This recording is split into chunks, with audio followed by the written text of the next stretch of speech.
and a very warm welcome to the Bharata First podcast. This is Frank Rausan Pereira doing a reading of C.Rajagopalachari's Mahabharata.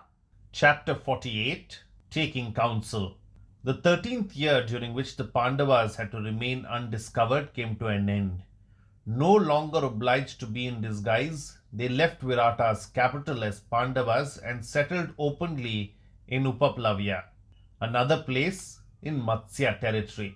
From there, they sent emissaries to summon their friends and relatives. From Dwaraka came Balarama and Krishna with Arjuna's wife Subhadra and her son Abhimanyu, and accompanied by many Yadava warriors. Loud and long was the blare of trumpet conches as the Matsya prince and the Pandavas went forth to receive Janardana. Indrasena and many others like him, who had at the beginning of the preceding year left the Pandavas in the forest, rejoined them with their chariots at Upaplavya. The Kashi prince and Saibya ruler arrived with their forces. Drupada, the Panchala prince, was there too, with 3 divisions, bringing with him Shikandi and Draupadi's sons and her brother Drishtadyumna. There were many other princes gathered at Upaplavya, well attached to the Pandavas. Abhimanyu's marriage to Princess Uttara was solemnized according to Vedic rites before that illustrious gathering of friendly heroes. The wedding celebrations over, they met in conclave in Virata's hall of assembly. Krishna sat next to Yudhishthira and Virata, while Balarama and Satyaki were seated beside Drupada. As the bustle died down, all eyes were turned on Krishna, who now rose to speak. "You all know," said Krishna to the hushed assembly, "the story of the great deceit, how Yudhishthira was cheated at the game board and deprived of his kingdom and exiled with his brothers and Draupadi to the forest. For 13 years the sons of Pandu have patiently borne their trouble in redemption of their pledged word. Ponder well and counsel a course which will be in consonance with Dharma and contribute to the glory and welfare of both Pandavas and Kauravas. For Dharmaputra desires nothing that he cannot justly claim. He wishes nothing but good even to the sons of Dhritarashtra, who deceived him and did him grievous wrong. In giving your counsel, bear in mind the fraud and meanness of the Kauravas as well as the honorable magnanimity of the Pandavas. Devise a just and honorable settlement. We do not know what Duryodhana has in his mind. I feel we should send an able and upright emissary to him to persuade him to a peaceful settlement by the restoration of half the kingdom to Yudhishthira." Balarama then rose to address the gathering. "You have just heard Krishna," he said. "The solution he propounds is wise and just. I endorse it as good for both Duryodhana and Dharmaputra. If Kunti's sons can get back their kingdom by a peaceful settlement, nothing could be better for them, the Kauravas, and for all concerned. Only then will there be happiness and peace in the land. Someone has to go to convey to Duryodhana Yudhishthira's wish for a peaceful settlement and bring an answer from him, a man who has the weight and the ability to bring about peace and good understanding.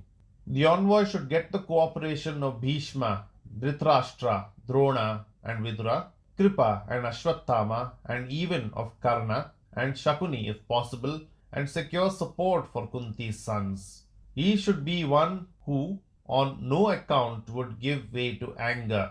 Dharmaputra, with full knowledge of consequences, staked his kingdom and lost it, obstinately disregarding the expostulations of friends. Fully aware that he was no match for the adept Shakuni, he yet played against him. He cannot now complain but can only supplicate for his rights. A fit envoy would be one who is not a warmonger but is dead set, in spite of every difficulty, on achieving a peaceful settlement. Princes, I desire you to approach Duryodhana tactfully and make peace with him. Let us avoid an armed conflict by all the means in our power. Only that which accrues in peace is worthwhile. Out of war, nothing but wrong can issue. Balrama's position was that Yudhishthira knew what he was doing when he gambled away his kingdom and could not now claim it as of right. The fulfillment of the conditions of exile could only give the Pandavas their personal freedom and not their kingdom.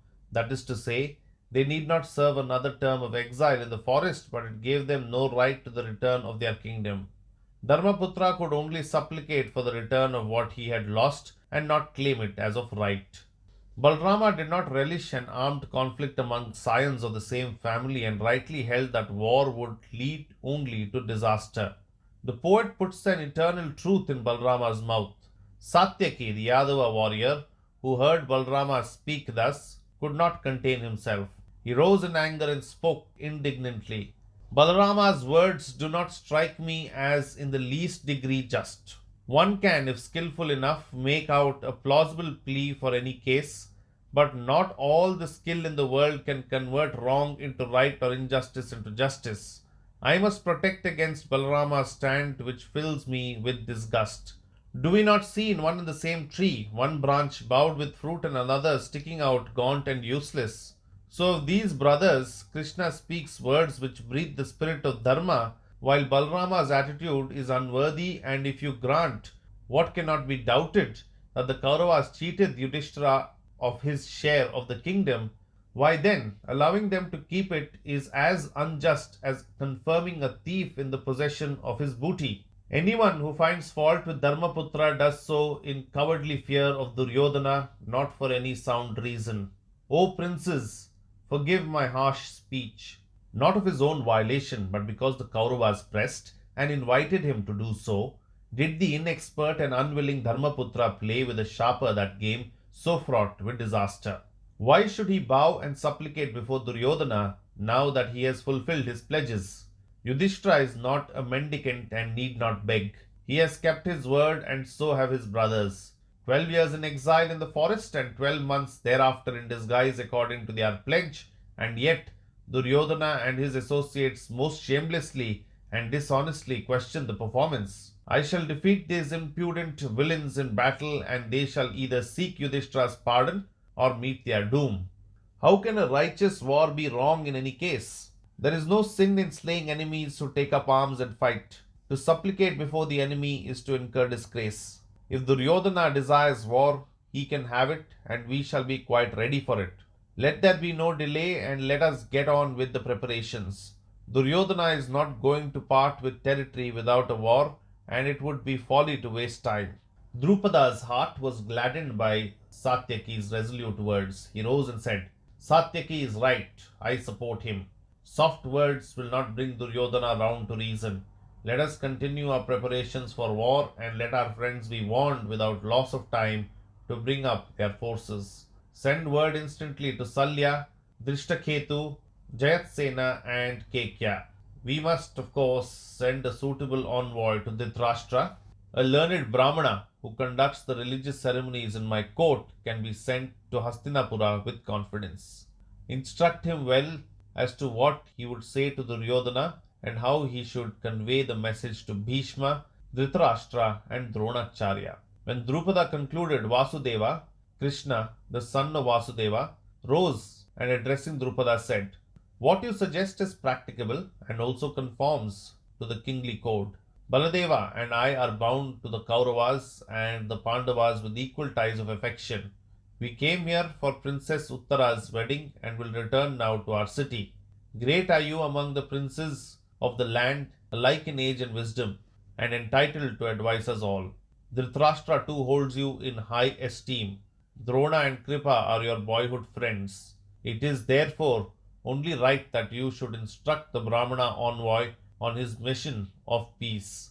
If he fails to persuade Duryodhana out of his error, prepare for the inevitable conflict, my friends, and send word to us. The conference ended and Krishna left for Dwarka with his people. The Pandavas and their allies went on with their preparations. Messengers went forth to all the friendly princes who got busy and mobilized their respective armies. Meanwhile, Duryodhana and his brothers were not idle.